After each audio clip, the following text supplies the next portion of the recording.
Pernahkah kamu bertanya-tanya bagaimana cara membuat teh boba? Minuman Taiwan populer ini, juga dikenal sebagai bubble tea atau milk teh berboba, telah menyebar ke seluruh dunia dengan jutaan cangkir dikonsumsi setiap hari. Tapi tahukah kamu bagaimana proses di baliknya, dari bahan mentah sampai produk yang sampai ke tanganmu? Perjalanan teh boba dimulai dengan pemilihan bahan berkualitas tinggi. Dua komponen utama adalah boba dan basis teh. Boba dibuat dari umbi ketela pohon, yang sebagian besar diperoleh dari negara-negara Asia Tenggara seperti Thailand, Vietnam, dan Indonesia.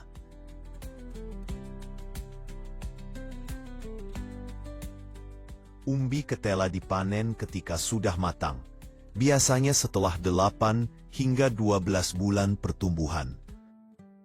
Kemudian, umbi dibersihkan dan diangkut ke fasilitas pengolahan. Setelah bahan mentah tiba di pabrik, mereka melalui proses pembersihan dan persiapan.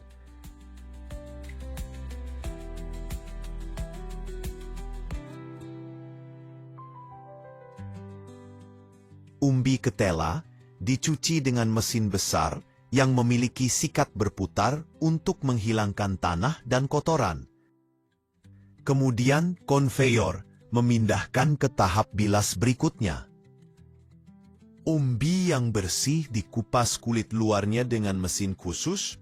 Mesin ini bisa mengolah ratusan kilogram umbi ketela per jam, menjaga pasokan tetap stabil. Daun teh juga dipilih dari wilayah yang dikenal produksi tehnya berkualitas tinggi. Misalnya teh hitam sering berasal dari Assam atau Ceylon, teh hijau dari Cina atau Jepang, atau terkadang teh oolong dari Taiwan atau Provinsi Fujian. Daun-daun ini diseleksi berdasarkan profil rasa, aroma, dan kualitas secara menyeluruh sebelum dibeli.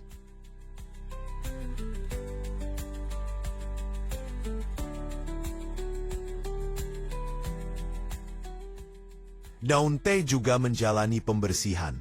Diperiksa dulu untuk benda asing atau daun yang jelek, lalu dicuci dengan hati-hati supaya daun tetap utuh.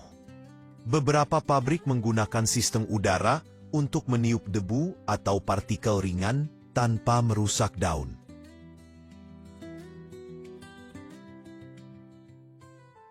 Setelah dicuci, daun teh dikeringkan untuk menghilangkan kelembapan berlebih, biasanya dengan dehumidifier besar atau oven bersuhu rendah. Umbi ketela yang sudah dikupas digiling menjadi tepung dengan penggiling industri. Tepung ini dicampur dengan air membentuk padonan. Konsistensi adonan sangat penting. Harus cukup lentur agar bisa dibentuk bola, tapi cukup keras agar tidak hancur saat dimasak. Adonan dimasukkan ke mesin khusus yang membentuknya menjadi bola kecil. Mesin ini bisa menghasilkan ribuan bola per menit dengan diameter kira-kira 6 mm. Boba mentah kemudian dimasak di dalam vat rebusan otomatis besar. Proses perebusan dipantau dengan cermat agar teksturnya kenyal seperti yang diharapkan. Bola direbus sekitar 30 menit, lalu didinginkan secara cepat untuk menghentikan proses memasak.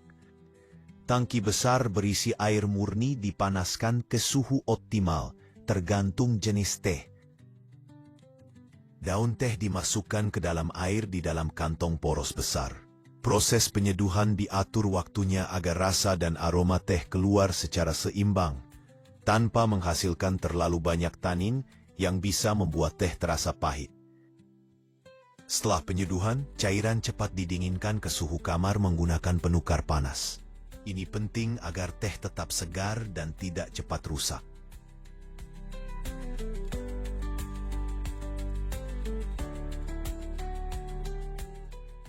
Kemudian basis teh dicampur dengan susu atau alternatif susu non-sapi Campuran ini biasanya sekitar 70% teh dan 30% susu, meskipun bisa berbeda tergantung resep.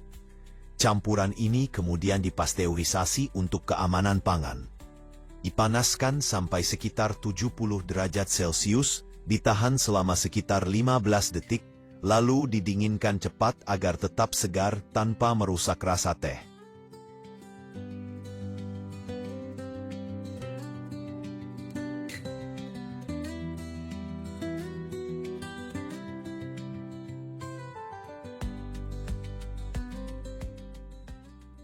Sementara itu, boba yang sudah matang dan didinginkan direndam dalam sirup gula. Sirup ini tidak hanya memberi rasa manis, tetapi juga membantu mempertahankan tekstur kenyal boba. Perlakuan perendaman biasanya berlangsung beberapa jam agar boba bisa menyerap sirup dan menjadi lebih kenyal dan plumpy. Untuk produk siap minum, proses pengemasan sangat otomatis. Campuran teh susu dituang ke cangkir plastik atau botol berbahan plastik food grade yang tahan terhadap perubahan suhu panas dan dingin. Mesin pengisi bisa memproses ratusan cangkir per menit. Boba kemudian ditambahkan ke setiap kemasan menggunakan sistem dispenser terpisah dengan jumlah tertentu per porsi, misalnya sekitar 60 gram boba untuk 500 ml teh. Kemasan kemudian disegel dengan film plastik atau foil lid secara rapat agar tetap segar dan tidak bocor. Setelah itu produk disimpan di gudang berpendingin dengan suhu konstan antara 2-4 derajat Celcius. Suhu rendah ini penting untuk mencegah pertumbuhan bakteri dan menjaga kesegaran teh serta boba. Masa simpan tergantung dari kemasan dan bahan. Produk siap minum bisa bertahan sampai sekitar 6 bulan bila disimpan dengan benar, sedangkan bahan kering dan basis teh kering bisa tahan lebih dari setahun. Distribusi melibatkan jaringan logistik kompleks untuk mengirim produk dari pabrik ke toko atau konsumen dengan cepat dan efisien.